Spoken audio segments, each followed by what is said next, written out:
6 గ్యారెంటీలను అయినా పెద్ద మనుషులకు 4000 మోసం మహిళా సోదరీమణులు మా ఆడబిడ్డలకు చెప్పినాడు నన్ను గెలిపించండి కోడలికేమో 2500 అత్తకేమో 4000 ఇంట్లో 6500 నేనే ఇస్తా మీరు పని చేసే అవసరం లేదన్నాడు 1,67,00,000 మంది ఆడబిడ్డలు ఉన్నారు 18 ఏళ్ళు నిండినోళ్ళు తెలంగాణలో ఒక్కరికన్నా వచ్చిన 2500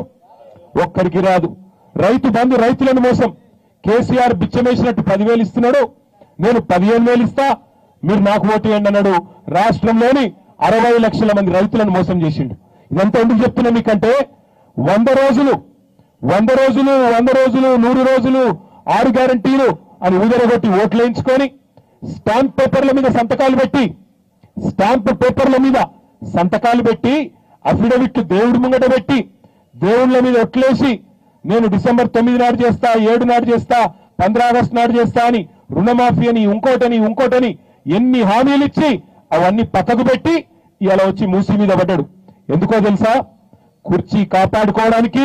ఢిల్లీకి 1,50,000 కోట్ల రూపాయలలో ఢిల్లీకి ఒక 25,000 కోట్ల మూటను ఢిల్లీ కాంగ్రెస్ కు పంపడానికే మీ అందరినీ ఇవాళ ఇక్కడి నుంచి తరిమేసే ప్రయత్నం చేస్తా ఉన్నాడు మీ అందరికీ మేము ఇచ్చే మాట ఒకటే ఏది ఏమైనా సరే మేము జైలుకు పోయినా సరే ఆ బుల్డోజర్లకు అడ్డంగా మేమే వస్తాం మేమే ఉంటాం దయచేసి ధైర్యం కోల్పోకండి నేనేదో డైలాగ్ చెప్పడానికి రాలేదు ధైర్యం కోల్పోకండి 10 ఏళ్ళు హైదరాబాద్ ని కంటికి రెప్పలాగా కాపాడుకున్నాం 10 ఏళ్ళు ఒక్క రోజు కూడా కర్ఫ్యూ లేకుండా నేను హైదరాబాద్ లోనే పెరిగినోని నేను హైదరాబాద్ లోనే స్కూల్కి పోయినోని హైదరాబాద్ లో నేను చిన్నప్పుడు ఎట్లుంటుండేనో ఇదే కాంగ్రెస్ పాలనలో నాకు తెలుసు హిందువులు ముస్లింలు అన్నదమ్ముల్లాగుండే హైదరాబాద్ లో కాంగ్రెస్ ప్రభుత్వం ఎప్పుడొచ్చినా గొడవలు అవుతుండే గణేష్ చతుర్థి అంటే కర్ఫ్యూ రంజాన్ అంటే కర్ఫ్యూ బక్రీద్ అంటే కర్ఫ్యూ నేను చిన్నగా ఉన్నప్పుడు కానీ కేసీఆర్ ప్రభుత్వం వచ్చిన తర్వాత 10 ఏళ్ల పాటు హైదరాబాద్ లో ఒక్కటంటే ఒక్క చిన్న గొడవ హిందూ ముస్లిం గాని ఆంధ్ర తెలంగాణ గాని ఏ గొడవ లేదు బ్రహ్మాండంగా అందరం అన్నదమ్ముల్లాగా హైదరాబాద్ అభివృద్ధి చేసుకున్నాం కొత్త లింక్ రోడ్లు వేసుకున్నాం కొత్త ఫ్లైఓవర్లు కట్టుకున్నాం కొత్తగా ఐటీ కంపెనీలు తెచ్చుకున్నాం భూముల విలువ పెరిగింది బ్రహ్మాండంగా ప్రజల సంపద పెరిగింది అందరిలో ఒక ధీమా పెరిగింది ఇప్పుడే ఒక చెల్లె చెప్తా ఉంది నేను మా ఆయన ఇద్దరం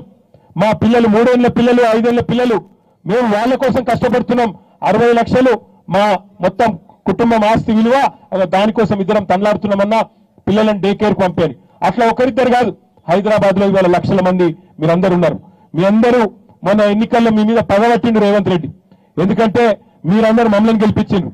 మొత్తం హైదరాబాద్ అంతా కాంగ్రెస్ కు ఒక్క సీటు ఇవ్వకుండా బీఆర్ఎస్ ని గెలిపించిందన్న కోపంతోనే ఈ అక్కరలేని ప్రాజెక్టు తీసుకొచ్చి లక్షల మందిని రోడ్ల మీదకేసే ప్రయత్నం చేస్తా ఉన్నాడు కానీ ఒక్క మాట రేవంత్ రెడ్డి గుర్తుపెట్టుకోవాలి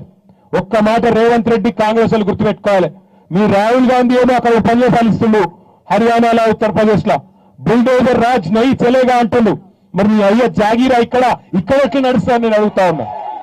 అక్కడనేమో బుల్డోజర్ నడవద్దట కానీ ఇక్కడ మాత్రం మనం తేరగా దొరికినామంట హైదరాబాద్ లో ఇక్కడ మాత్రం వాళ్ళ అయ్య జాగీర్ అన్నట్టు బుల్డోజర్లు పంపుతారట రాహుల్ గాంధీ సంగతి రేవంత్ రెడ్డి సంగతి మనం కలిసి కట్టుకుంటే బరాబర్ చెప్పొచ్చు ఎందుకంటే రేవంత్ రెడ్డి నీకు చిత్తశుద్ధి ఉంటే నీకేమన్నా కనీసం నేను కూడా చూస్తున్నా సోషల్ మీడియాలో ఆయన తిట్టే తిట్లు నిజంగా మనిషి అంటోడైతే ఇప్పటికే దుంకి చచ్చిపోతుండే కన్నా అవి ఏం తిట్లురా నాయన అది కాదు ఇక మూసిలో దుక్కుదామంటే కూడా బాగలేదు కానీ నేనేమంటున్నా నిజంగా మనిషి అంటోడైతే ఈ పాటికే బుద్ధి తెచ్చుకొని సిగ్గు తెచ్చుకొని ఆ తిట్టే తిట్లకు చిచి గీ బతికి నేను గిన్ని తిట్లు తినాలా అని చెప్పి నోరు మూసుకుంటుండే ఈ పాటికి నేను అడుగుతున్నా రేవంత్ రెడ్డి నిన్న మా హరీష్ రావు గారు చెప్పినారు నీ సొంత ఇల్లు కొడంగల్లో నీ పేరు మీద ఉన్న ఇల్లు అది చెర్లనే ఉంది కుంటలనే ఉంది ముందు దాన్ని గులగొట్టే దమ్ముందా నీకు రాష్ట్ర ముఖ్యమంత్రి కదా ముందు ఆదర్శంగా నిలబడాల్సిన అవసరం లేదా కులగొడతావా మరి నీళ్ళు అక్కడ మాత్రం గులగొట్టాడు వాళ్ళ అన్నగాని ఇల్లు ఇక్కడనే ఉంటుంది దుర్గం చెరువు FTL తిరుపతి రెడ్డి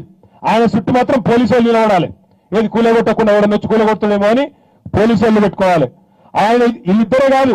వాళ్ళ రెవెన్యూ మంత్రి ఉన్నాడు ఆయన చెరువులనే కడతాడు చెరువును పూర్తి చేసి మరీ కట్టిండు ఆయన ఏం కావద్దు వాళ్ళ ఎమ్మెల్యేలు ఉన్నాయి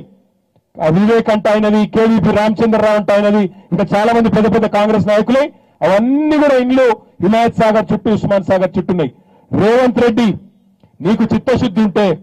చట్టం ఎవరికి చుట్టం కాకపోతే నీ కాంగ్రెస్ ప్రభుత్వానికి నీ రాహుల్ గాంధీకి కనీసం నిజాయితీ ఉంటే పేదవాళ్ల ఇండ్లకు వచ్చే ముందు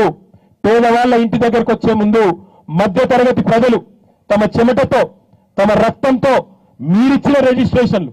మీరిచ్చిన బిల్డింగ్ పర్మిషన్లు మీరిచ్చిన బ్యాంక్ లోన్లు మీ గవర్నమెంట్ ఆనాడు గతంలో కాంగ్రెస్ గవర్నమెంట్ ఉన్నప్పుడే తీసుకున్న లోన్లు తీసుకున్న రిజిస్ట్రేషన్లు వాటి ఆధారంగా ఇవాళ వాళ్లకు జీవితంలో ఒక ఇల్లు అంటే ఒక ఇమోషన్ అందరికీ ఇల్లు అంటే కష్టపడి రూపాయి పోగేసుకొని పిల్లలకు కనీసం అదన్న మిగిలిపోతుందేమో ఎప్పుడు పోతామో తెలియదు జీవితం అశాశ్వతం పిల్లలకు ఆస్తి ఉండాలనే ఒక ఆలోచన తల్లిదండ్రులకు ఉంటుంది అట్లాంటి ఒక ఇంటిని ఇవాళ వచ్చి కూలగొడతామంటే నువ్వు కూలగొట్టేది ఇటుకలు సిమెంట్ తో నిర్మాణం చేసిన ఒక స్ట్రక్చర్ కాదు నువ్వు కూలగొట్టేది ఆ జీవితం ఆ కుటుంబం యొక్క ఆశ ఆకాంక్ష ఆ కుటుంబం ఎన్నో కళలు అల్లుకొని ఉంటుంది ఆ ఇంటి చుట్టూ అవన్నీ కూలగొడతావంటే చూస్తూ ఊరుకోము తప్పకుండా నేను నీకు మాటిస్తా ఉన్నా ఇలా హైకోర్టు కూడా గట్టిగా వాయించి ఇడిచిపెట్టింది ఎట్లా చేస్తారా మీరు అని చెప్పి కానీ హైకోర్టును కూడా ఆయన మోసం చేస్తా ఉన్నాడు రేవంత్ రెడ్డి హైకోర్టును కూడా మోసం చేస్తున్నాడు ఇవాళ స్టేట్మెంట్ ఇచ్చిండు హైడ్రా కమిషనర్ సిగ్గు లేకుండా ఏమని మాకు మూసితో మాకు సంబంధం లేదట మరి మూసితో సంబంధం లేకపోతే పీకనిక్ చేస్తున్నారు మార్కింగ్లన్నీ ఎర్ర మార్కింగ్ నీలం రంగు మార్కింగ్ అరే ఎక్కడ పడితే అక్కడ మార్కింగ్లు పెట్టి ఎక్కడ పడితే అక్కడ ఇష్టం వచ్చినట్టు బెదిరించుకుంటా అర్ధరాత్రి గుల కొడతాం అపరాత్రి గుల కొడతాం ఈ హైకోర్టు చాలా స్పష్టంగా చెప్పింది మనకు న్యాయము చట్టము అన్ని తెలిసి ఉండాలి ఎవడన్నా వస్తే కూడా అధికారి మీ ఇంటికి మేము వచ్చే లోపల దబాయించి మాట్లాడే పరిస్థితి మీ అందరికి ఉండాలా దయచేసి ఇక్కడ వచ్చిన మా సోదరులందరూ నేను కోరుతా ఉన్నా సోదరిమల్ని నేను కోరుతా ఉన్నా చదువుకున్న పిల్లలు ఉన్నారు వాట్సాప్ గ్రూపులు ఫామ్ కాండి వెంటనే ఫామ్ కాండి ఒక్కరోజు టైం వేస్ట్ చేయకండి చేసి ఒకళ్ళకి ఆపత్తి వస్తే అందరం అక్కడికి వెళ్ళిపోవాలి ఒక్కరికి వచ్చిందంటే మిగతా వాళ్ళకి వచ్చింది అనుకొని చెప్పి అందరం ఉరకాలే మేము మీ ఎంబడే నడుస్తాం మీరు దయచేసి మీరు సంఘటితంగా ఉంటేనే మీరు కలిసి కట్టుకుంటేనే మనం ఈ ప్రభుత్వాన్ని అడ్డుకోగలుగుతాం మనం ప్రభుత్వంతో కొట్లాడగలుగుతాం ఒక్కరికి ప్రాబ్లం వచ్చిందన్నా ఎవడు పెడతాడు గంట సినిమాలో ఎవడు పెట్టాడు కానీ వాట్సాప్ కేసులకు భయపడితే తెలంగాణ వస్తున్నా తమ్మి ఎంతమందితో కొట్లాడినాము కేసులకు భయపడితే కేసీఆర్ భయపడితే కేసులకు మరి వాళ్ళ తెలంగాణ వస్తుందనా దయచేసి నేను మిమ్మల్ని కోరేది ఇది మీ పిల్లల భవిష్యత్తుకు సంబంధించిన సమస్య ఇది మనందరి భవిష్యత్తుకు సంబంధించిన సమస్య ఇక్కడి నుంచి అక్కడి దాకా 55 కిలోమీటర్లు ఒక్క ఇంచు కూడా వదిలిపెట్టకుండా అంతగా తిరుగుతాం ఏ ఒక్కరిని కూడా 18,000 ఇండ్లు అంటున్నారు 18,000 ఇండ్లు అంటున్నారు నేను రేవంత్ రెడ్డిని ఒకటే అడుగుతున్నా ఇప్పుడు ఇక్కడ ఒక మల్లయ్య ఇల్లు ఉంది బఫర్ జోన్ లో ఉంది అనుకో ఇప్పుడు ఈ నిమిషానికి గతంలో నువ్వు ఇచ్చిన రిజిస్ట్రేషనే నీ ప్రభుత్వం చేసిన పర్మిషనే నీ కాంగ్రెస్ వాళ్ళు చేసిన పర్మిషనే ఉన్నది ఇప్పుడు నువ్వు ఆ మల్లయ్య ఇల్లు కూలగొడతావు రేపు ఏం కడతావాడా మాయలు కడతావా మరి మల్లయ్య ఇల్లు బఫర్ జోన్ లో కట్టరాదు ఎట్లా మాయలు కట్టేస్తుంది ఎట్లా ఇది చెప్పాలి నువ్వు అంటే ఏమి ఆశించి రియల్ ఎస్టేట్ ప్రాజెక్ట్ చేస్తున్నాడు రేవంత్ రెడ్డి చెప్పాలా మల్లయ్య ఇంట్లోకి వెళ్ళేమో సివరేజ్ వస్తుంది అట మురికి నీరు రేపు మాళ్ళకి వెళ్ళి రాదా సుగంధం వస్తుంది వాళ్ళకి వెళ్ళి అందుకే నేను అనేది రేవంత్ రెడ్డి గారు ఏమైనా పని చేస్తే ఆలోచనతో చేయాలి అర్థవంతంగా చేయాలి ఒక మినిస్టర్ మాట్లాడతాడు 5,000 రూపాయలు ఇస్తానట మీరు మాట్లాడుతున్నారట 5,000 రూపాయలు ఇచ్చి మేము తిట్టిపిస్తున్నామట వాస్తవమేనా ఒక్కరికి ఎవరైనా ఇక్కడ డబ్బులు తీసుకొని వచ్చిన వాళ్ళు ఉన్నారా లేకపోతే గట్టిగా లేదు అని చెప్పండి మంత్రులు సిగ్గు లేకుండా మాట్లాడుతున్నారు ఒక ఆయననేమో